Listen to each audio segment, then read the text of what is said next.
Welcome to ESGX Live, the community for information and education to inspire collaboration and action with me, Nigel Lake. Today, unusually in Miami, and my co-host, Paul Herman, who is somewhere near Carcassonne in France. We have as a monthly Green Jobs episode coming up today, which I think is going to be really fascinating and important given the concerns emerging around inflation and the challenges that may lay ahead. But just first, a little bit of good news from Australia, where in the last weekend, the federal election took place and there has been a change of government, but perhaps much more importantly than that, we've seen the emergence of community independent MPs. These are MPs that have been selected by the communities concerned, by the constituencies concerned, who were fed up with the incumbents. And we've seen 10 of those elected, and this is in a lower house with 151 members where you need 76 for the balance of power. So for there to be 10 independents in the middle of what is often a fairly tightly balanced house is going to create a whole new dynamic in action on climate change, because every single one of these 10 independents has part of their own personal policy platforms linked to climate change. So watch this space. I think it is going to be fascinating to see how this unfolds, not just in the short term, but over elections to come, because these candidates are very much here to stay. So with that as the introduction, I will hand over to Paul Herman to take us into the Green Jobs Report. Paul, over to you. Great. Thank you, Nigel. Bonjour and bonsoir, everybody. This is Paul Herman from France. And today's episode will kick off with the Green Jobs Report and then get into a deeper conversation about inflation. Before we kick it off, in the chat, Deloitte, the consulting firm, had released a report today at the World Economic Forum saying that the cost of inaction for climate change could total $178 trillion. And that may not mean a lot to us, but what it is equal to is the world GDP is 95 trillion. So that would mean the entire GDP of the world would be knocked out for 2 years as a cost of inaction for climate change. Now, this is projected over 50 years, not over 2 years, but that's the type of cost of inaction. And on the flip side, if we did take climate action, Deloitte actually forecast a boost in GDP from all the innovation and transformation, as well as being able to live on this planet with a reasonable temperature. All right, so let's migrate over to green jobs. I want to welcome Amir Khalegi, a PhD candidate at the University of Missouri, Kansas City, and also an impact analyst at HIP Investor. And so today we're going to cover the latest Green Jobs Report. And so Amir, walk us through that, and then we'll bring everybody back together for a discussion about inflation as well. Awesome, thank you, Paul. So give me one moment as I set up my presentation deck. So for those of you joining us for the first time, and for those of you joining us again, thank you for being able to participate in our. And Amir, can you just adjust your mic closer to your mouth? Monthly ESGX. Is this better? Perfect. So for this month's report, as a reminder, HIP Investor analyzes over 2,000 HIP-rated U.S. companies on a basis of health, wealth, earth, equality, trust, products and services, and management practices. These companies are cross-mapped to the Bureau of Labor Statistics survey, specifically the Current Employment Statistics Survey, which provides information on employment and wages in relation to their industries. Once cross-mapped with company data, we're able to provide a weighted industry HIP rating. Green industries have an average HIP rating between 50 and 75. Slightly extractive are in the range of 25 and 50, while extractive are in the range of 0 to 25. As an overall theme for the green jobs analysis, we find that jobs in greener industries are the most resilient and they also have the highest rates of pay. So what we're looking at here is the unemployment rate by industry greenness. We can see at the peak of the COVID-19 recession, extractive industries were the most susceptible to job loss, having a peak unemployment rate of 35%, whereas green industries suffered suffered the least in terms of job loss, peaking at 9.3%. Currently, the unemployment rate for green industries is around 1.5%, which is below the national average, which is sitting right now at 3.6%.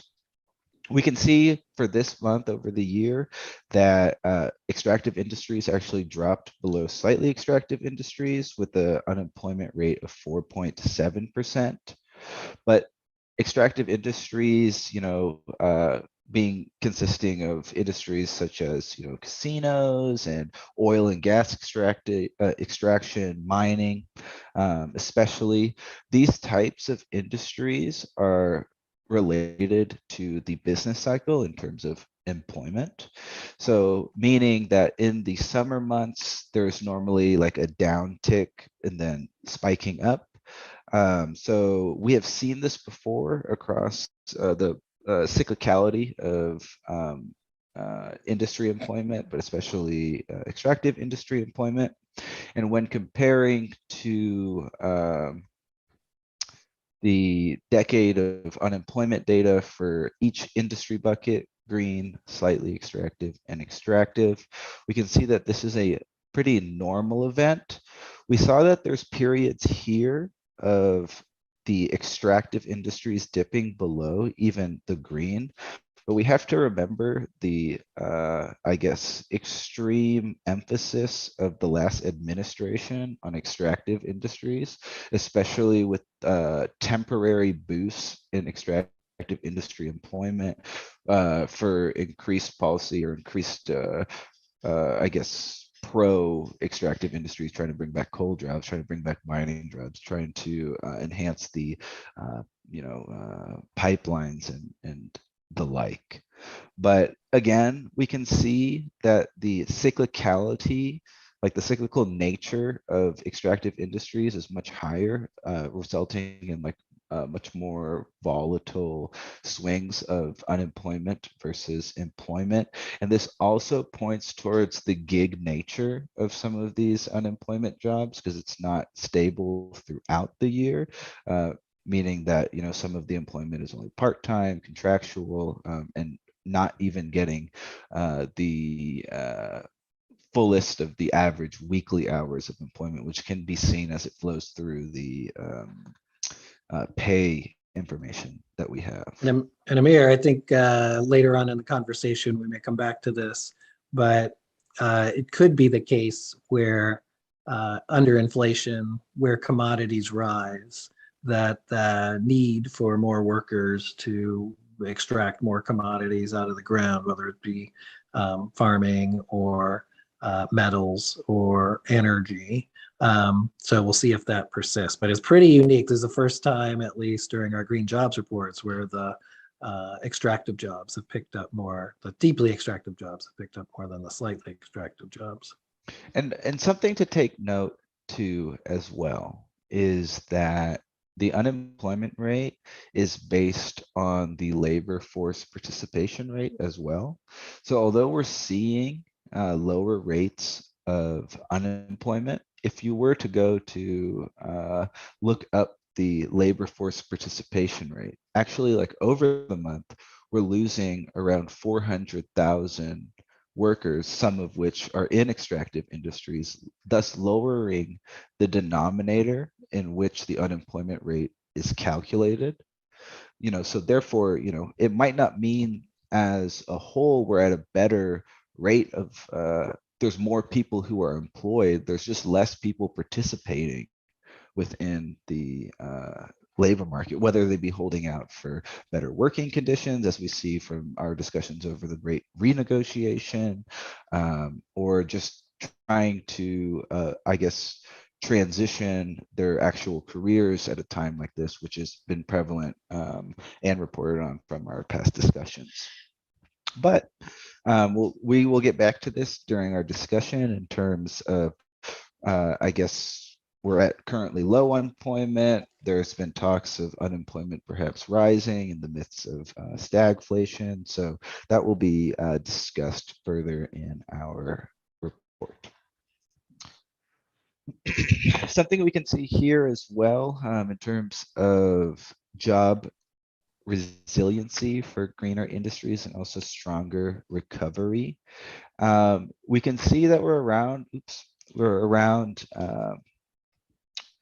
1 million below the total private employment level from February 2020, so pre-COVID-19. But we can see here that green industries were the first to cross that threshold of the February 2020 unemployment level, or I guess, yeah, employment level, private employment level. And it continues to increase above, while slightly extractive and extractive still remain below the February 2020 level. So just to, kind of make clear, the green industries were the least affected, had the lowest unemployment rate during the COVID-19 impact, and also were the first to recover to their above their February 2020 level.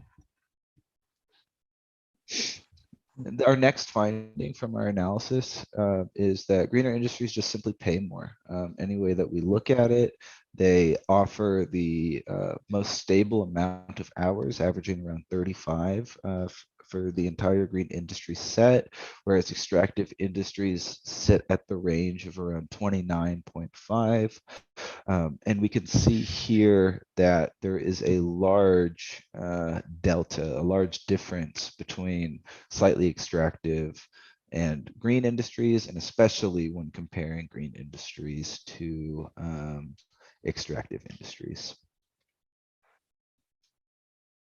Along with the highest average annualized wage, we can see that green industries are over the past decade have the highest wage growth, outpacing slightly extractive industries and especially extractive industries by over 10%, around 13%.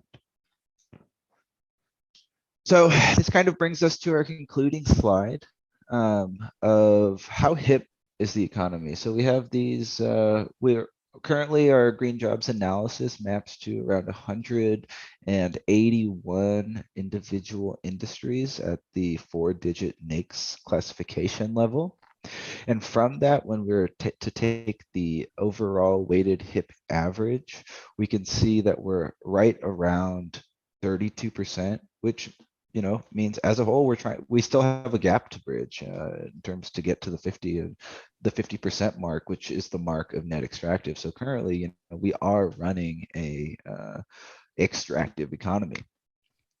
What we can see here, though, was that as unemployment rate during COVID-19 was heightened to, let's say, an average of 14.5, 15%, proportionally, the extractive jobs were the ones that were cut first, cut the longest, and took the longest to return. And for that reason, we had a higher economy hip rating because of those extractive jobs dropping out of the economy. As we can see, as unemployment trended lower, so did the economy unemployment rate, but thankfully, it's not a one-to-one. So although we're trending down, I guess we're trending down at a lower rate, and we still have the opportunity to hopefully trend up and build back to, greener jobs that are more attuned to, these pillars of focusing on health, wealth, earth, equality, and trust, while, giving proper products and services that are net beneficial, not extractive, while also with a presence of mind towards employees through management practices to get the best out of the workers themselves, us, me and you, like sort of thing, as we build back. So I think that concludes our portion of the Green Jobs Report. So I'm going to pass it over to Paul before opening it up to generalized discussion. Yeah, Amir, thanks so much. It was really insightful to see those unemployment rates distinctive from across green, slightly extractive and super extractive, and also to hear that the participation rates might be dropping. So it's, some of the jobs may be gaining, but the participation rate is dropping. So that's the other flip side of the unemployment rate. So it'd be great to continue to track those as well. So thanks for this deep dive. It's super insightful. This is more than 2.5 years of green jobs reports, and we do sort of more detailed discussion into topics of the times. And so one of the topics of the times is inflation. Inflation is running high single digits in the US. That sparked the Federal Reserve to now start to increase interest rates. In addition, if you're not yet aware, there's something called I-bonds, inflation-linked bonds. These are different than TIPS, Treasury Inflation Protected Securities. I-bonds are issued by the US Treasury, and you can go to treasurydirect.com and buy up to $10,000 of them.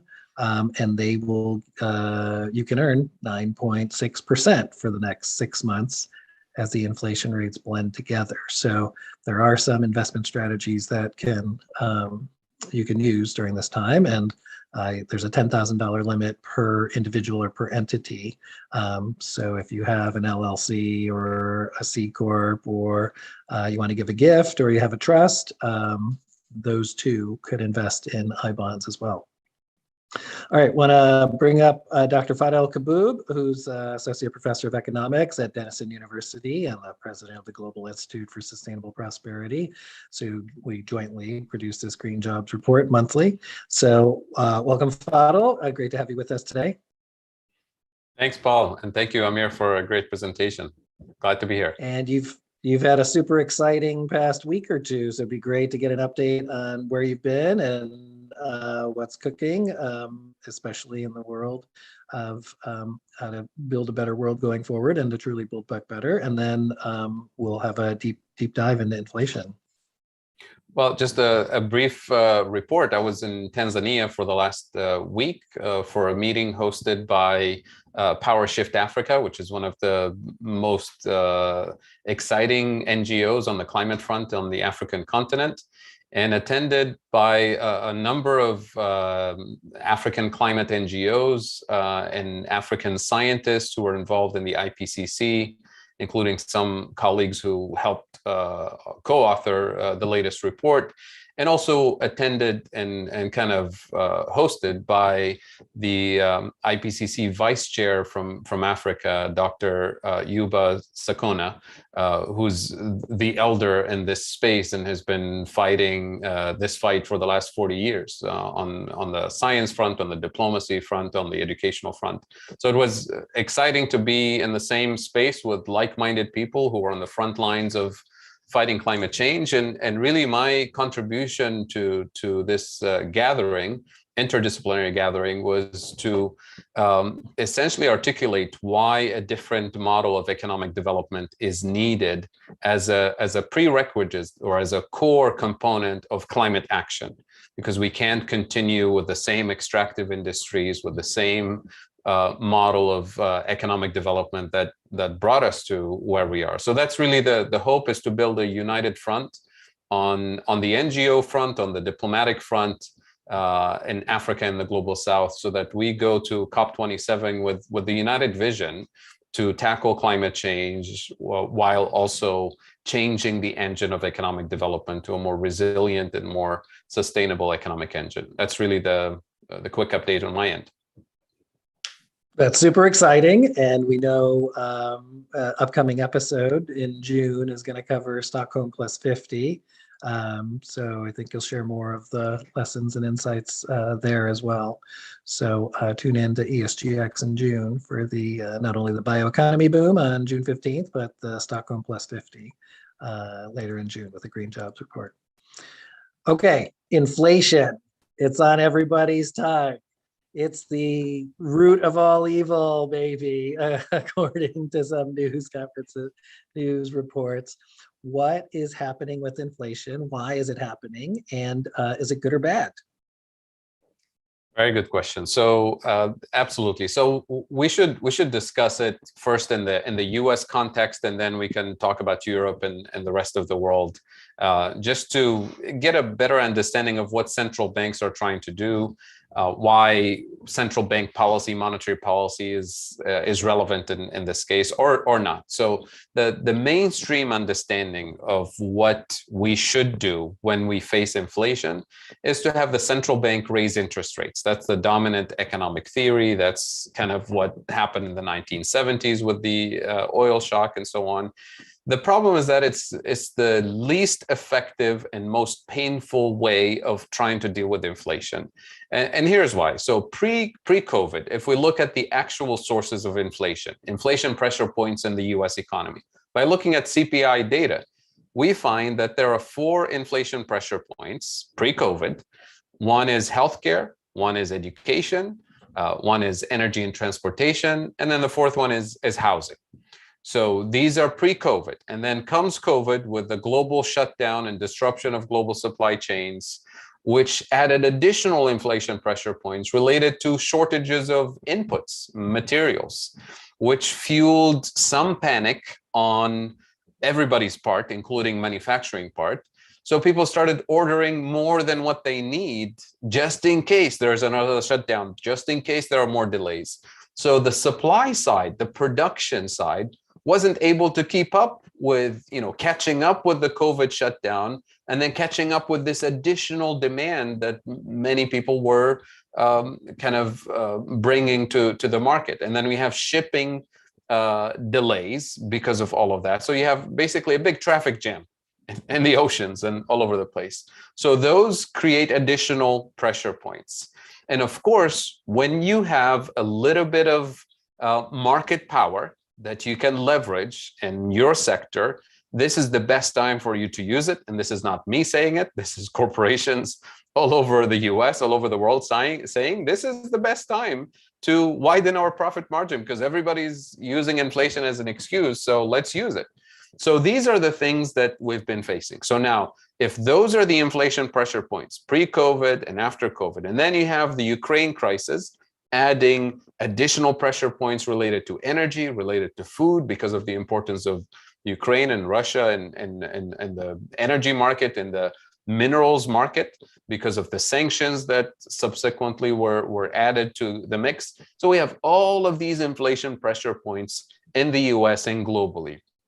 And now the mainstream of the economics profession is saying, we know how to fix it. The Fed will raise interest rates.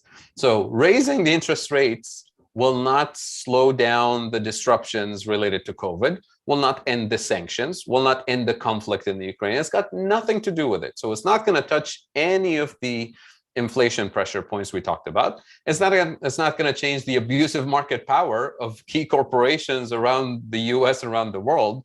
It's got nothing to do with it. The only thing that raising interest rates will do is raise the cost of borrowing, which may affect areas of the economy that are interest rate sensitive. So that will be, for example, real estate. So hoping to slow down real estate related demand, speculation. But if you paid attention to real estate market in the last couple of years, and if you've tried to buy a house or sell a house anywhere in the United States, you've probably heard stories about homes getting 10 to 15, 20 cash offers, right? Cash offers meaning those people don't need to borrow. So they're not interest rate sensitive when it comes to the Fed raising interest rates. So raising interest rates may eliminate people who are not cash buyers, but there's still plenty of demand that's going to keep driving the market. who else borrows and who else is really sensitive to interest rates going up? Businesses that need to expand, maybe, right?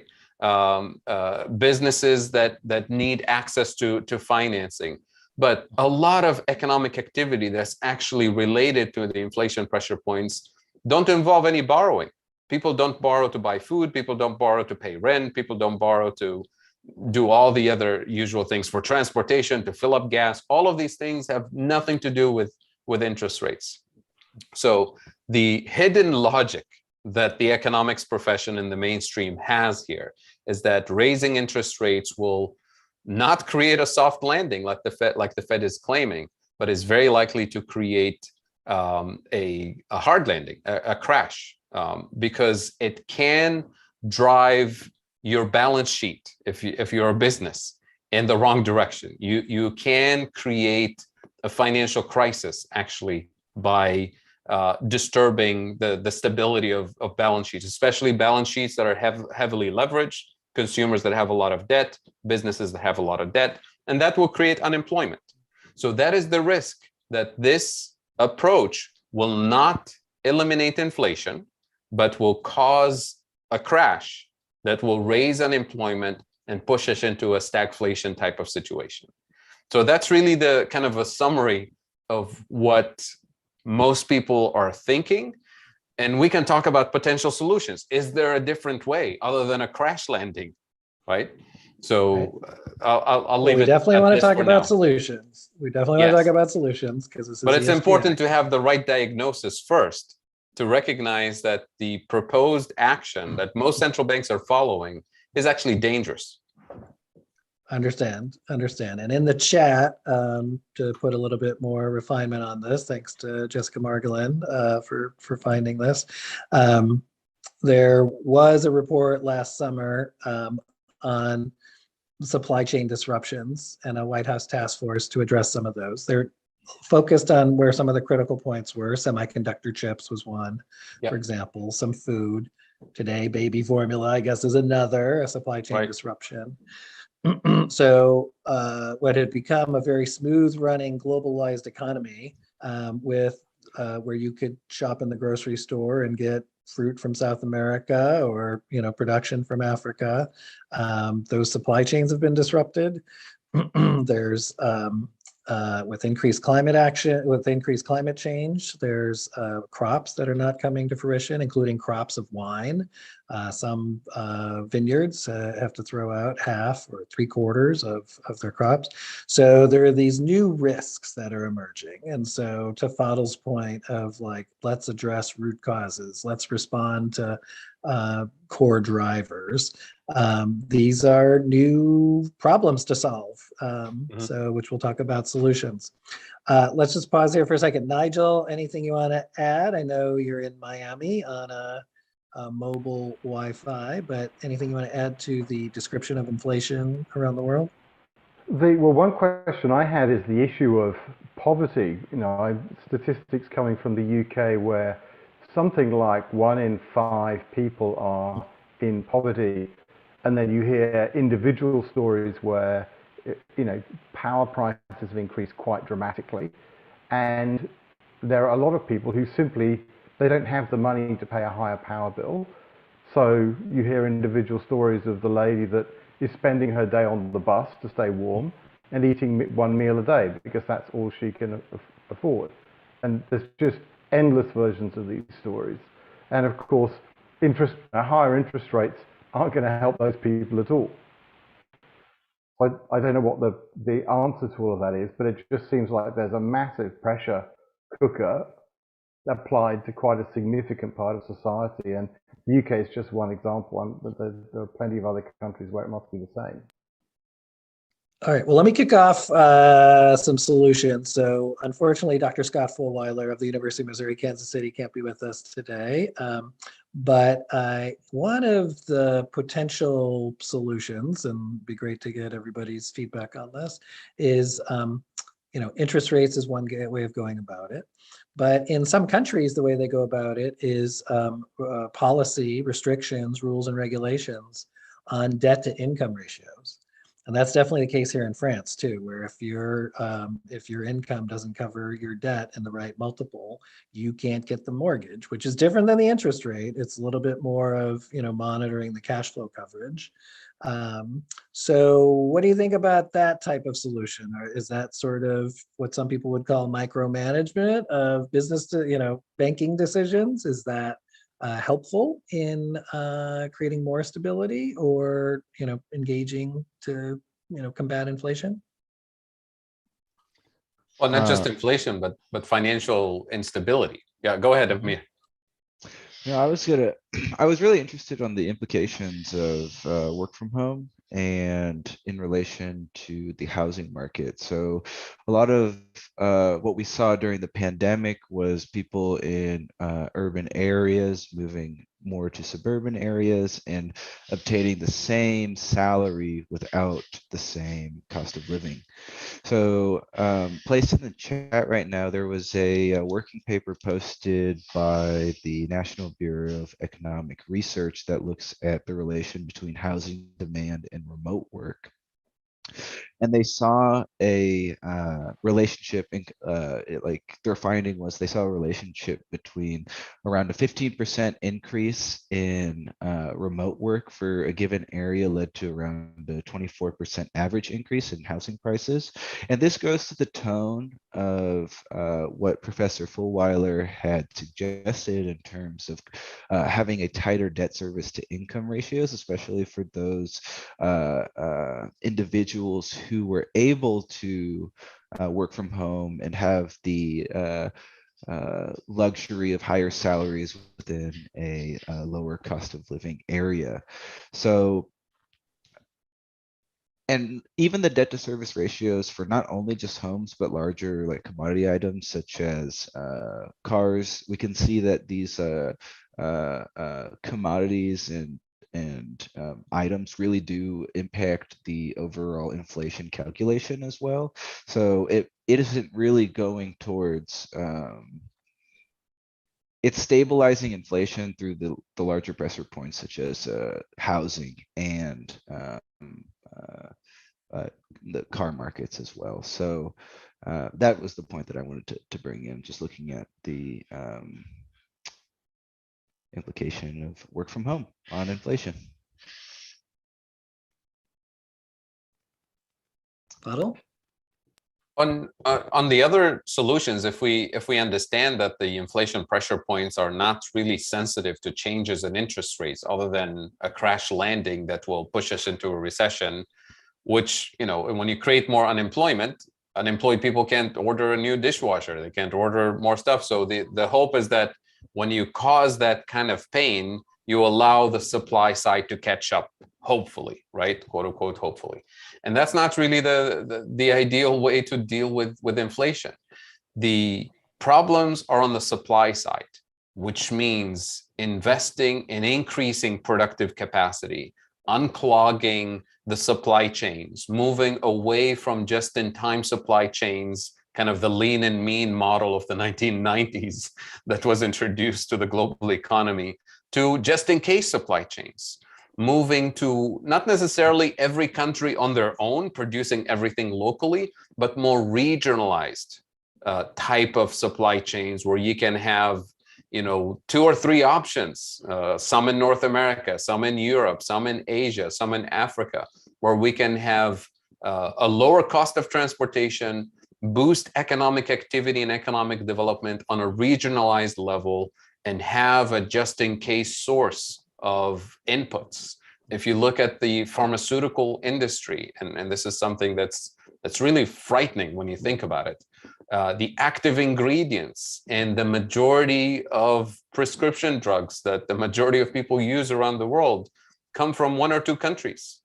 And if anything happens related to supply chains, anything happens related to contamination or anything of that sort, we have most of the world kind of hanging on by a thread with whatever little reserves countries usually have in stockpiles, and not really have a resilient supply chains when it comes to basic necessities like food, for example.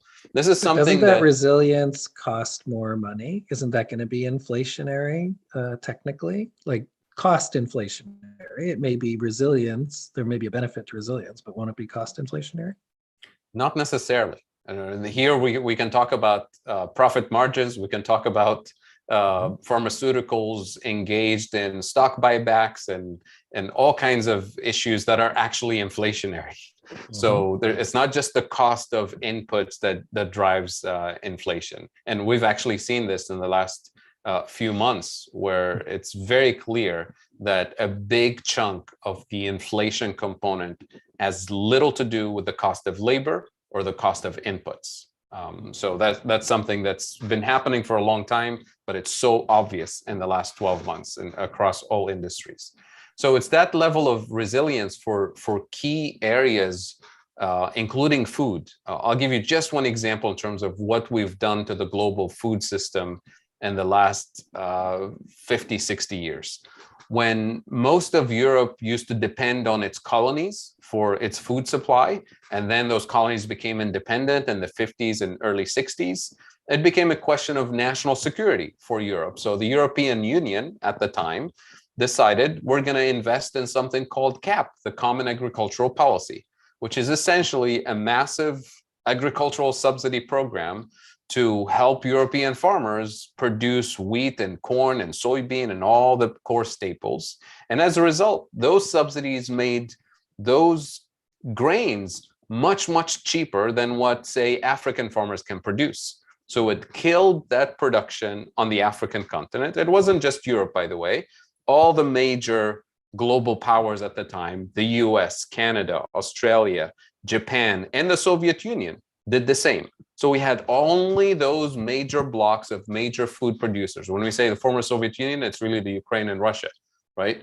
So today we live in the same world with the key grains being produced in a handful of countries, including Russia and the Ukraine, and the rest of the global South has very little productive capacity for those core staples. So in a more resilient, sustainable world, we'll have a much broader distribution of food production, and as a result, much more resilience to these global pandemics, to supply chain disruptions, and to support the livelihood of farmers also in developing countries, because that's a whole other issue. The inflation that we're seeing in the global South is primarily driven by food imports and energy imports. Got it. Got it.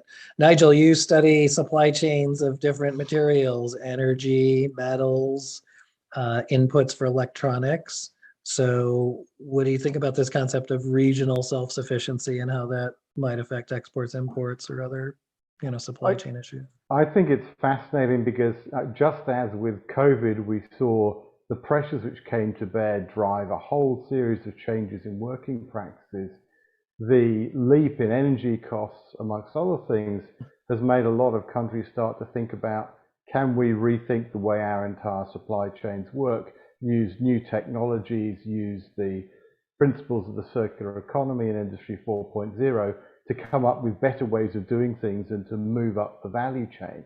And as one example, you all know Australia is close to my heart, and it's a country which has thrived, at least so it thinks, on remaining as close to the bottom of every value chain as it possibly can for all the wrong reasons. But now with the advent of large-scale, very cheap renewable energy and new technologies which are being developed to some degree in Australia, there is the proposition of creating a domestic steel industry to export, produce green steel for Australia and to export green steel.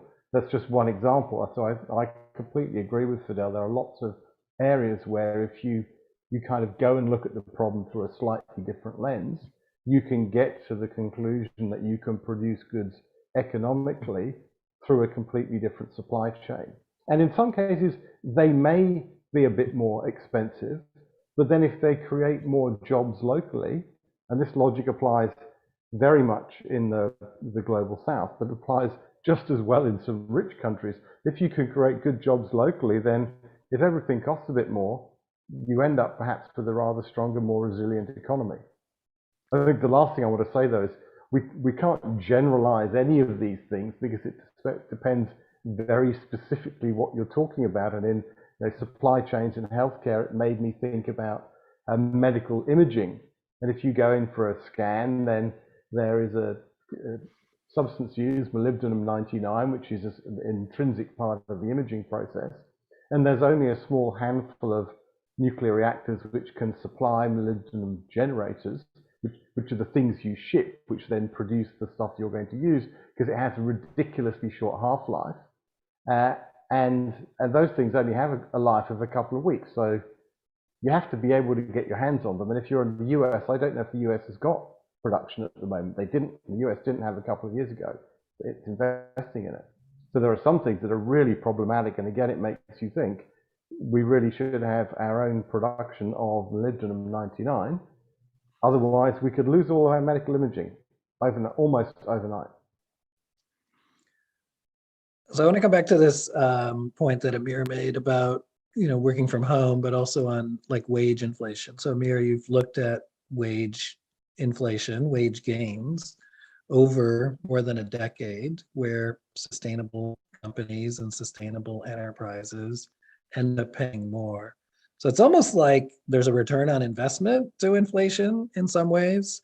Or Fadl, maybe you can think about like, isn't it better for the government to reduce debt with inflated dollars and with the original dollars? Like, could that, be a stabilizing factor?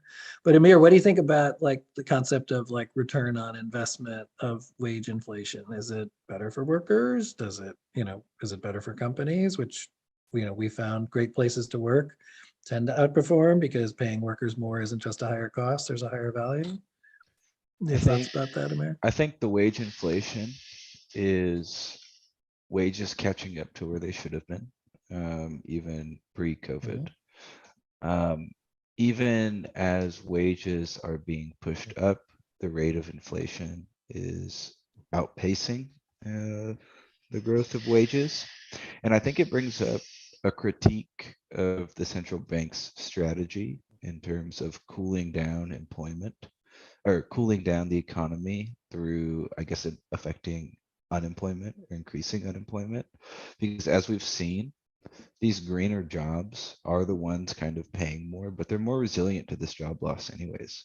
So the ones suffering are going to be the ones in the slightly extractive industries who are not getting the wage increases, and they're getting hit with the unemployment, and they're getting hit with the inflation as well. So I would say the ones who are looking to pay cash for an inflated home of 150% and are able to incur that cost, they might not be feeling the pain at the pump as much as somebody who now has a part-time work where has to drive 30 minutes across one way of town and then make it to their other job for the night shift over commuting apart, right? So, and then working from home as well. You are working from home, so you're not driving and commuting as much, or you're able to save and cook meals from home at a cheaper price. But if I'm required to drive to my work, there's all this time and planning costs that go into what can I budget for myself when I go out to eat. Like normally I would pay $8, now I'm paying $13 like for lunch, like every single day on a weekly basis. So I think that the wage growth is needed. I think it just definitely like a standpoint in terms of like where the minimum wage is heading and sorts. I'm more of critiquing on the I guess byproduct of increasing unemployment to cool off the economy as a wrong strategy to do.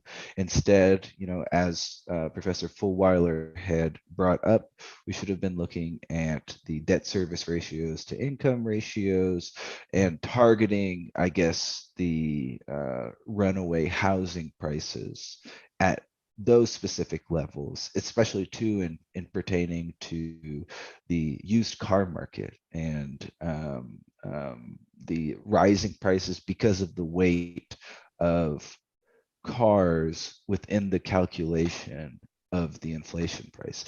And that also goes down to like, what narrative are we choosing to say, right? Like you might not, for some of you, this might be the first time that you're hearing like this sort of stuff of hey, let's look at the measurement of inflation and its proportion in relation to the car market or the housing market. Rather, we're being told, we're running a hot economy, wages are going up, and this is the narrative that we're being told, rather than saying how everything is interconnected, supply chain bottlenecks, and the conflict in Ukraine, all of these sort of things playing into all the inflationary inflation that we're seeing today. Got it. Amir, you're absolutely right that this is really a battle of narratives that we're talking about here, and that's why I really dislike the phrase wage inflation, because it's really a wage recovery, wage growth. It's not the source of inflation. When wages go up by 1% and inflation goes up by 8%, it's not wages that are driving inflation. It's clearly all the other issues. But then the solutions that we've talked about that really have to do with increasing productive capacity, investing more, which actually means creating more jobs and creating higher quality growth. These are the things that will reduce the inflation pressure points over time. We're told that additional spending, we can't afford it. If anything, we want to reduce the spending. And we're told that this is the dominant narrative, that this inflation cycle is the same type of inflation cycle that we've seen in the 1970s, and putting the blame on workers and consumers and labor unions having higher wages. And they argue that we ended that inflation, Volcker broke the back of inflation by raising interest rates, which is a complete false narrative, because what caused the inflation cycle of the 70s was a conflict in the Middle East that drove energy prices through the roof, and as a result rippled through the entire global economy. Has nothing to do with US consumers or the welfare state or labor unions in the US. And what ended the inflation cycle of the 70s wasn't Paul Volcker or any other central banker. It was two things. One is Jimmy Carter deregulating the natural gas industry and finding a substitute, a temporary substitute, which led to the fracking frenzy that we have today. But really what ended the source of inflation of the 70s was signing a peace treaty in the Middle East and ending the high energy prices that fueled the inflation of the 1970s. So that dominant narrative is being used today to argue that we know how to deal with this. We raise interest rates and we kill demand like we did in the 70s, and that will end inflation. But what did Volcker do? He caused stagflation. He didn't cause a soft landing. It was a hard landing. It was a crash, and we suffered the consequences of it globally, not just in the US, because it also fueled the global South debt crisis, because raising interest rates affects all other interest rates around the world. And this is what we're about to see now in the global South. Not only we're dealing with the consequences of COVID and the high food and energy prices because of the conflict in the Ukraine, but we're about to see an actual debt crisis driven by higher interest rates. And there's nobody's paying attention to these kind of hidden consequences that will impact billions of people for the next decade. So that's really why a narrative and counter narrative battle is really what needs to happen here. And if we lose this battle, we're going to hear the same narrative for the next 30 years, where they're going to say what caused the pandemic inflation of 2022 was too much spending on pandemic relief. And the way we ended that inflation, it was by raising interest rates and tightening our belts to get through that inflation. And that's going to be the dominant narrative for another 30 years. So we can't afford to lose that inflation narrative battle today. And I think that's an incredibly important observation, Fadel, because there are so many people who like to have a simple answer, and so they try to state the problem as a simple problem. And as we've been talking about today, the reality of what we're dealing with is way more complicated, because there are all sorts of overlapping forces that are driving inflation and that are driving demand for workers or falling demand for workers, depending on which sector you're talking about. And there aren't individual simple answers which will address all of that. We need something much more nuanced. But if we don't act, then, and we don't win the battle, as you put it, the battle of narrative and the battle of choices, then the outlook will be pretty dark, I think. Absolutely. And the narrative about shortage of workers, we don't have a shortage of workers, but the reason we're in, short on the labor side is because we've neglected millions of people and we've pushed them out of the labor force for more than a decade. And now we're turning around and saying, oh, how come we don't have workers? How come we don't have skilled people? How come we don't have the right people to help us recover? It's the consequence of neglect and abuse of millions of people pushed out of the labor force, pushed out of education and training and employment opportunities. And now we need to fix it. We don't fix it by just complaining. We fix it by actually putting forward the infrastructure and the wraparound services to bring people back into the workforce with dignity, with decent wages and benefits and training and education. But nobody's willing to put the money where their mouth is when it comes to, wanting more people to come back to the workforce. Yeah, and I think, again, the other thing for me is being able to deal with the real situation and the real figures. I know, Australia currently is reporting extremely low unemployment, but that's because if you work so much as 1 hour a week, you count as being employed. And the true unemployment rate is something closer to 10%, which of course paints a dramatically different picture as to the extent of opportunity and pressure in that economy. One more issue on wage inflation is we talked about different wages, and Amir pointed out that some of the extractive jobs not only pay less, you work less hours. But one example of supreme wage inflation is CEO pay. And so that's one of the things that, As You Sow, a nonprofit, has produced a report for the past 8 years, which supported them on the analytics as well. And what it shows, to this point about like root cause and consequence, is companies with overpaid CEOs typically underperform.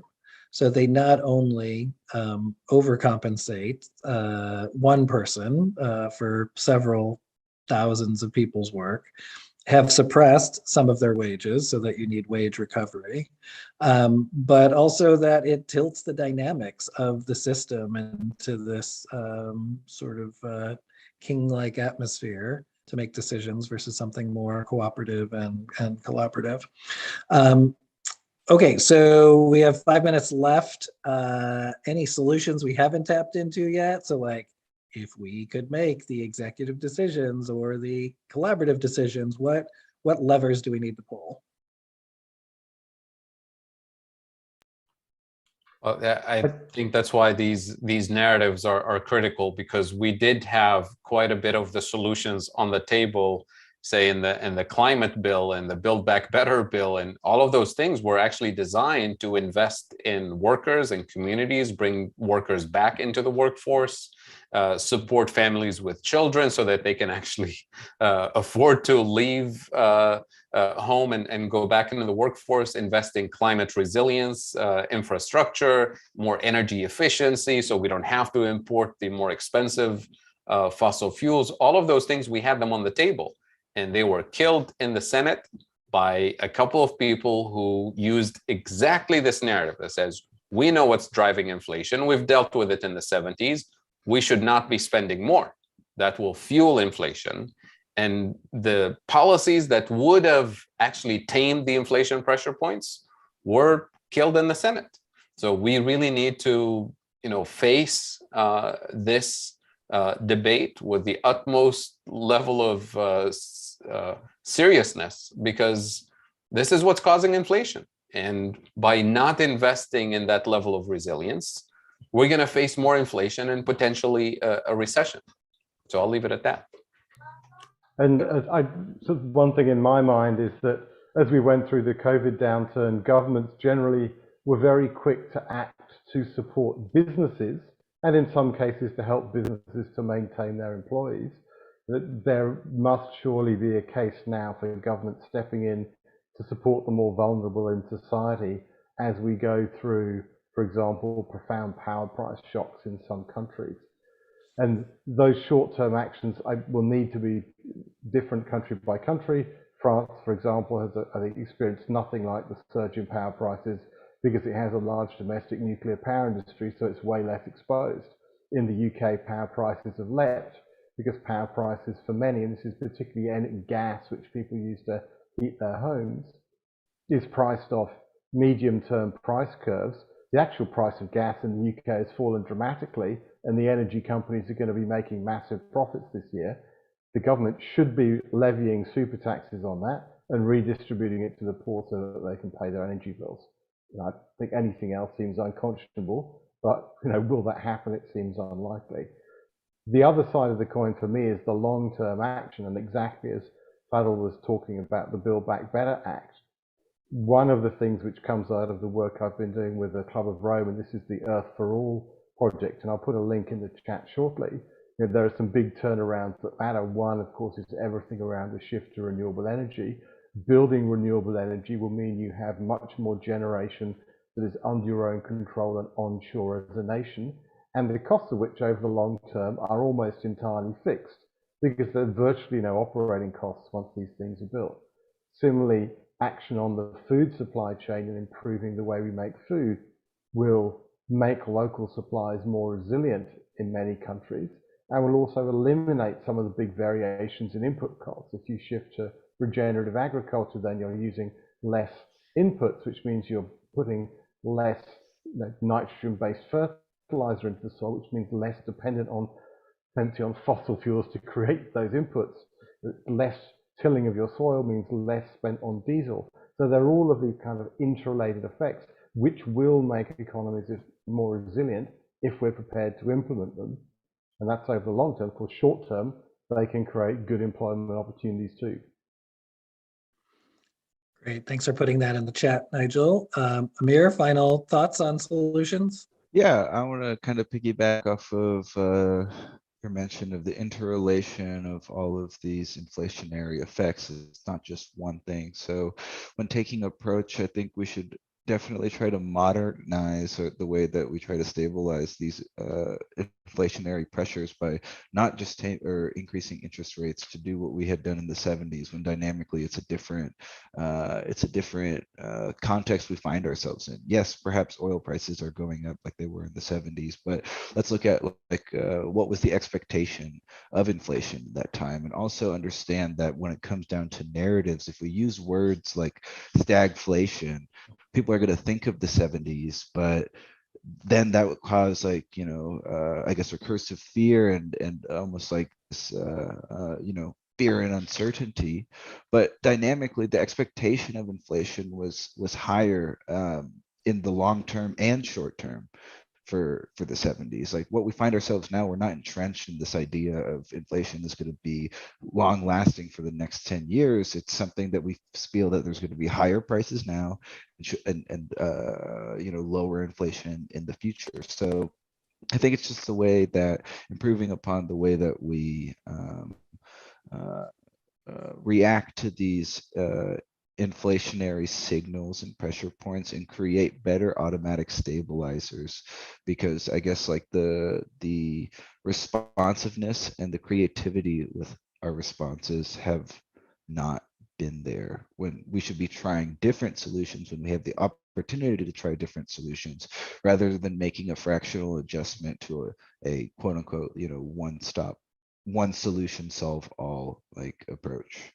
So well, we've covered many solutions in the past hour together. So I want to thank Dr. Fadl Kaboub of Denison University and the Global Institute for Sustainable Prosperity, Amir Khalegi, a PhD candidate at the University of Missouri, Kansas City, and an analyst at HIP Investor. I want to thank our producer, Nick Gower, and of course, our co-host, Nigel Lake, currently in Miami. I'm Paul Herman from HIP Investor. On June 15th, a reminder that we'll have the bioeconomy boom. That will be on a Wednesday instead of a Tuesday and I think an hour earlier than usual. And then the following week on June 21st, the longest, depending which hemisphere you're in, either the longest day or longest night of the year. And that will be 50 years of eco-failure, Stockholm plus 50 debrief, and as well as our green jobs report. So thanks very much for joining. Please remember, if you're watching on YouTube, to hit the like button and share it around. I know several of you have done that already. And please go to esgx.org or ESGX on YouTube to share learnings about how to bring solutions to pressing problems that we're facing today, and to do so in an analytically rigorous way that makes the world better for more of us. Thanks very much, and we'll see you next time on ESGX.